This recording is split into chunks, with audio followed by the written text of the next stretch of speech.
everyone, you're listening to a Coffees with Toffees podcast. I'll be your host Flubb, and this is the Flupdate. So, I would like to start off tonight's special episode. Obviously it's on a holiday, it's on Easter, so I'd like to wish you all a happy Easter.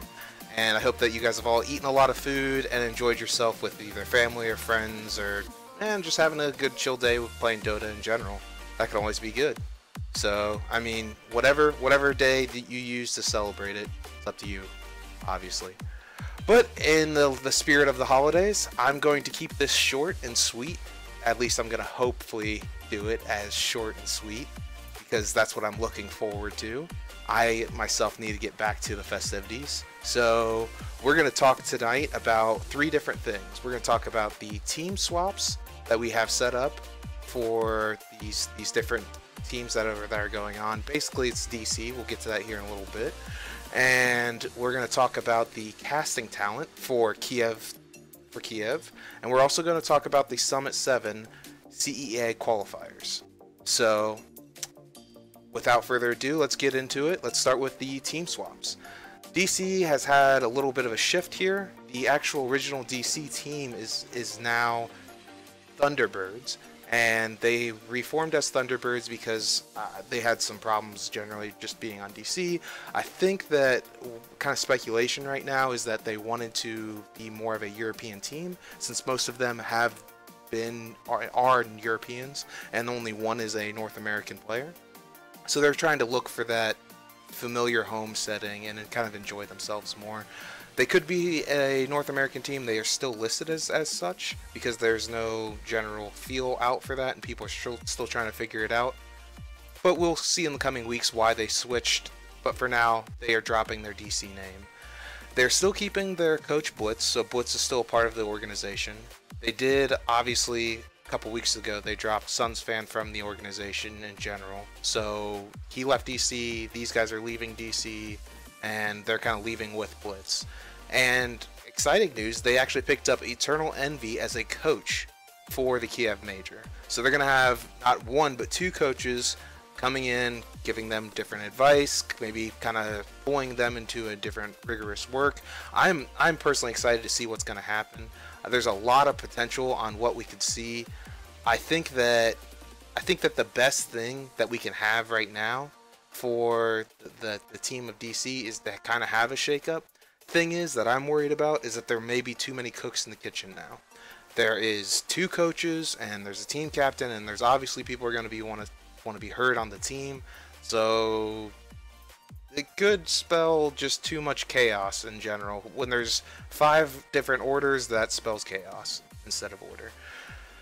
Now, since DC doesn't have a team anymore, they were looking for a new team, and they have signed on Team Onyx. So Team Onyx has gladly taken on that sponsorship, and they are obviously a North American team that has existed for a little while now, and they are going to switch over to DC. So if you're looking for your old DC fans and you're trying to look for them, the DC is now Thunderbirds, so you want to be cheering for them at the Kiev Major.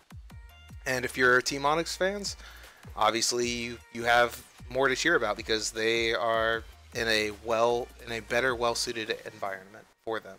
So I'm happy to see that they have a sponsorship that they deserve.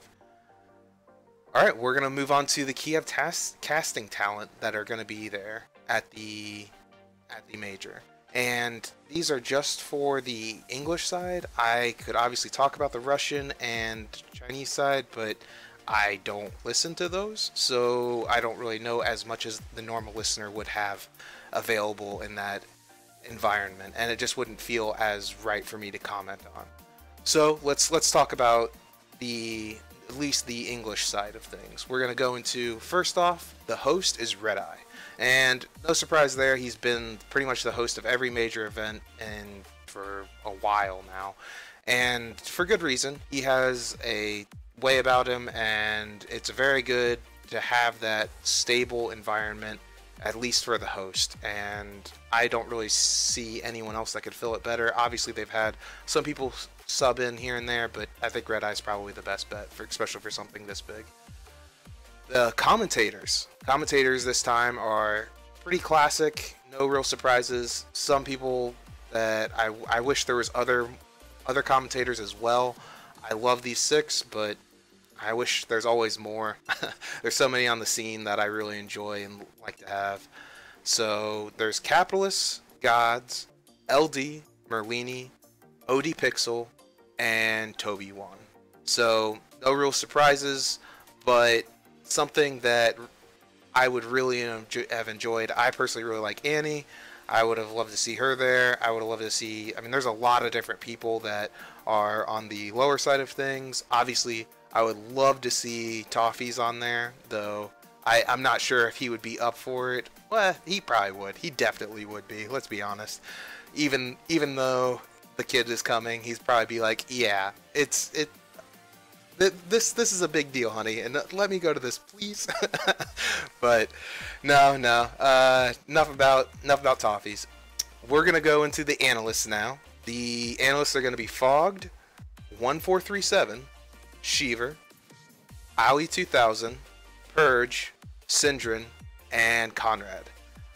I am very excited for 1437. I like his views on the game. I think that he has a very interesting way of looking at things. He's done a lot of different things in the past couple weeks since he's been kicked off NP.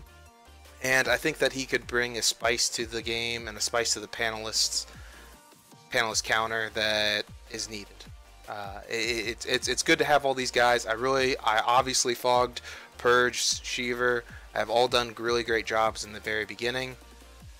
It's great to see them come back again, but having 1437 and Owie 2000, having these guys that generally aren't on the casting table, I like to see that they're coming in and they're going to represent the side of the actual tournament. Conrad, I don't really know anything about that guy. I know that he has some reason to be there. I personally it just went right by me. I don't know where this guy came from, but hopefully he's probably going to be pretty good since he's going to be in Kiev. So, and SyndereN obviously is someone that I really enjoy. He's probably my favorite out of any analyst that has ever been, and he's just a fantastic analyst. I enjoy him as a player, but I think he's a way better analyst. He is just really, really good at it. Incredible. We also have the interviewer, everyone's favorite interviewer. We got SirActionSlacks on the panel, and our interpreter is going to be KBBQ. And obviously he's going to do some analyst work. He doesn't just do interpreter, I believe. They'll probably have him a little bit on the analyst desk. Maybe not. Maybe just interpreter. And that kind of wraps up the Kiev talent. So hopefully you guys get one of your favorites on there. Hopefully they've represented your taste in this tournament as much as they have for me. And we'll move on to the Summit 7 CEA qualifiers. So they're the real only ones that have actually started and they've already finished, but these qualifiers have been pretty interesting. They actually had some names that I felt like were, they're pretty decent names. They're for CEA, and the guys who were the pretty decent names, the ones that I thought were going to do well, did horribly. And the ones that I didn't even know of, or I've only heard on like one or two tournaments, actually came up and they played really well. Clutch Gamers were the ones who won it all. They actually got first place, and they went over teams like Team Faceless, Mineski, fnatic, and warriorsgaming.unity. Just really impressive work by them. All props to them, and it's good to see a team that's not so well known do well, because they actually have a video out right now that like after their win and showing how excited they were for it. And personally, I love when the teams get that excited and that pumped after a match. And this is only qualifiers for Summit, so I wish these guys, I hope these guys do better and better, and we can see them, fingers crossed at TI. I'd love to see the underdog story and at least see them do really well into that tournament as well. We have Warriors Gaming Unity. They got second place, and it was actually a pretty interesting match for all of their matches. They were 0-2'd by Clutch Gamers. I mean, they really brought it to them. And then in the grand finals, they played in the semifinals, and then in the grand finals, they went 0-3. So really, Clutch Gamers just really read Warriors Gaming Unity perfectly, and they were the only ones that really stood a chance in this tournament. They were kind of running through everyone else. HappyFeet got a third place, and they went 1-2 versus the Clutch Gamers. They're the only ones who took a game versus Clutch Gamers in the playoffs, and that was in the winners finals. And then they went 0-2 versus GWU in the losers finals. So maybe they lost a little bit of steam, kind of seemed like they did from what they had before. Maybe just Warriors Gaming kind of found a breath of life versus those guys, because they were doing fine. Warriors Gaming did fine. It's just Clutch Gamers just shut them down completely. So interesting to see. I highly suggest watching some of those games. Personally, the Clutch Gamers, there is just some really good plays by them, and watching any of their games will be a treat, most definitely. So with that, I'm going to be closing out the show. I would like to thank channel Base Rebels for providing music to guys like me. They do all these different free soundtracks that are basically instrumentals for YouTubers, and I just want to thank them. And that's what's kind of been going on in the background. I have it really quiet so it doesn't go over my voice, but it's always in the beginning and it'll always be in the outro whenever, so at least you'll hear it in the beginning and ending every time. And I'd also like to point out, if you guys want to help us out at all, you can subscribe to any of our videos. You can subscribe to our Twitch channel at twitch.tv /Toffees_Dota2. Our YouTube channel is 5 Gaming. And if you are feeling extra generous, you can go to our Patreon and give there, and it's www.patreon.com/Toffees. If you're wanting to listen to just the audio cast, you can always listen to any of our casts on Stitcher, iTunes, or SoundCloud. Sorry, got a frog in my throat. If you have any questions for me or Toffees, or in general, just about anything, you can always follow Toffees at his Twitter, at ToffeesTV. You can follow me at my Twitter page, at FlubbDota. And if you have any questions or casting concerns, or anything that you want to talk to me about the shows, you want to just tell me, hey, something's going on, or something that you appreciate about the show, or just something that you feel like I'm missing, let me know about what's going on with my show.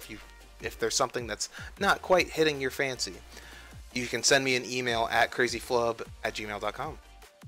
Alright, so like I said, the music's listed here at the end in the credits here. So if you guys want to look at that, it'll be in the details section.